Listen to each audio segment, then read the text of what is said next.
Mo tún kí ẹ̀yin akẹ́kọ̀ọ́ pé ẹ káàbọ̀ sí kíláàsì èdè Yorùbá pẹ̀lú Ọ̀gbẹ́ni Táíwò. Èdè Yorùbá pẹ̀lú Ọ̀gbẹ́ni Táíwò. Níbí ni a ti máa ń kọ́ ara wa bí a ti lè kọ àti bí a ṣe lè sọ èdè Yorùbá. Kí wá ni ó máa jẹ́ àkórí fún ti òní? Bí a ṣe lè ṣe ìbéèrè. Ṣíṣe ìbéèrè, that is, how can we ask questions in Yoruba language? Question tag. We have some tags that whenever we hear those words, we know that, oh, this is a question. Tá a bá ti gbọ́ àwọn ọ̀rọ̀ yẹn, a máa mọ̀ wípé ìbéèrè ò ní wọ́n ń béèrè lọ́wọ́ wa. So a máa wo díẹ̀ nínú àwọn ọ̀rọ̀ tí a fi máa ń ṣe ìbéèrè ní èdè Yorùbá. Nínú èdè Yorùbá tàbí nínú èdè òyìnbó, which is English language, whenever you see this mark, tí a bá ti rí àmì yìí, ó fi hàn pé àmì ìbéèrè òun nìyẹn. That is a question mark. A question mark. So whenever you see this mark, you should know that that's a question. And we use some of this tag: what, when, how, who, where, and which. We have other tags, but I'm going to be specific on these 6. What, when, how, who, where, and which. Àwọn mẹ́fẹ̀ẹ̀fà ọ̀rọ̀ mẹ́fẹ̀ẹ̀fà yìí ni a fẹ́ ṣiṣẹ́ lé lórí tí a máa ń fi béèrè ìbéèrè lédè Yorùbá. A máa bẹ̀rẹ̀ pẹ̀lú alákọ̀ọ́kọ́ tí ṣe what. What túmọ̀ sí kíni. Ní mo pè ó kíni. So whenever I say what, it means kíni. Àpẹẹrẹ, what is your name? Kí ni orúkọ rẹ? What is your name? Kí ni orúkọ rẹ? What is this? Kí ni èyí? What is this? Kí ni èyí? What is that? Kí ni ìyẹn? What is that? Kí ni ìyẹn? What are you doing? Kí ni ò ń ṣe? Kí ni ò ń ṣe? Don't forget, I said in one of my classes that whenever you see ing, that is is a present indicator. What are you doing? Kí ni ò ń ṣe? What are you eating? Kí ni ò ń jẹ? So what means kí ni. What, kí ni, kí ni. So when you see kí ni, it means what, kí ni. Alright. The second indicator ọ̀rọ̀ ẹlẹ́ẹ̀kejì ni where. Ìtumọ̀ yẹn ni níbo ni, níbo ni. Where are you? Níbo ni o wà? Where is my shoe? Níbo ni bàtà mi wà? Where can I go? Níbo ni mo lè lọ? Where is your school? Níbo ni ilé ẹ̀kọ́ rẹ? Where is the teacher? Níbo ni olùkọ́ wà? So where means níbo ni. Where, níbo. Where is this? Where is níbo ni? Níbo ohun tí ó túmọ̀ sí ni. Ẹ má gbàgbé, the first one is what, kí ni, while the second is where, níbo ni. Ẹlẹ́ẹ̀kẹta, how, báwo ni. How is your health? Báwo ni ìlera rẹ? How can I get to Gbàgádà? Báwo ni èmi ṣe lè dé Gbàgádà?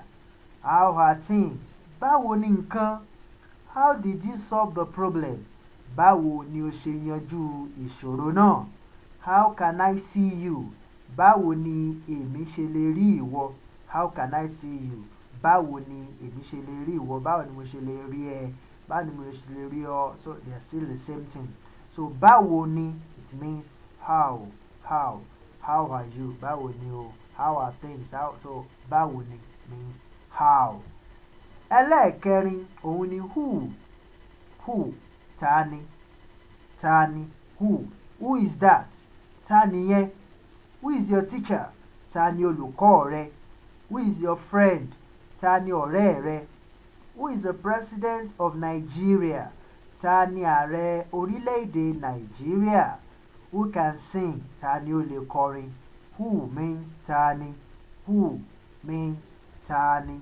Ṣé ẹ̀ ń fi ọkàn bá àlàyé mi lọ? The first one, tẹ́ má gbàgbé nígbà tí a bẹ̀rẹ̀, a sọ what kíni, what kíni, where níbo ni, where níbo ni, how báwo ni, how báwo ni, who tani, who tani, who is that, who is your teacher, tani olùkọ́ rẹ. Okay. The next is when nígbà wo ni, when are you leaving, nígbà wo ni ìwọ ń lọ. When is the examination, nígbà wo ni ìdánwò náà, when nígbà wo ni. When is your birthday, nígbà wo ni ọjọ́ ìbí rẹ, when is your birthday, ìgbà wo ni ọjọ́ ìbí rẹ. When can I go, nígbà wo ni èmi yóò lọ, nígbà wo ni èmi yóò lọ, when can I go. When are you coming, nígbà wo ni ìwọ ń bọ̀. When are you coming, when nígbà wo ni ìwọ ń bọ̀. Okay. And the last for today is which, túmọ̀ sí èwo ni. Which is yours, èwo ni tiẹ̀, èwo ni ti ìwọ, èwo ni tiẹ̀, èwo ni ti tiẹ̀, èwo ni ti ìwọ. Which of the boys, èwo nínú àwọn ọmọkùnrin náà, èwo ni nínú àwọn ọmọkùnrin náà, ṣé èyí tó ga ni àbí èwo ni, which of them. Which book are you reading, ìwé èwo ni ìwọ ń kà. Ìwé èwo ni, you can see èwo ni, which means which. Ìwé èwo ni ìwọ ń kà.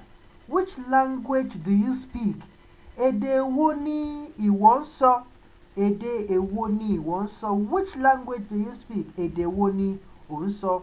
Which learning platform do you prefer, ọ̀nà ìkọ́ni èwo ni ìwọ fẹ́, ọ̀nà ìkọ́ni èwo ni ìwọ ń fẹ́. So all these 6, what kíni, where níbo ni, how báwo ni, who tani, when nígbà wo ni, which èwo ni, we use them to ask questions. And I've given you various examples of how to use all this. So bí a ṣe lè lo àpẹẹrẹ àwọn ohun tí a fi ń béèrè, tí a fi lè béèrè ìbéèrè yìí ní èdè Yorùbá. Ẹ má gbàgbé lẹ́ẹ̀kan sí pé what òun ló túmọ̀ sí kíni, where níbo ni, how báwo ni, who tani, when nígbà wo ni, which èwo ni. So ẹ fi gbogbo àwọn kìíní wọ̀nyí ẹ fi wọ́n sí ọkàn. Níbí ni Ọ̀gbẹ́ni Táíwò yóò tún ti máa ṣe ẹnu ní déédéé síbi pé ìpàdé wa ó tún di ìgbà míì. Ó dàbọ̀ o.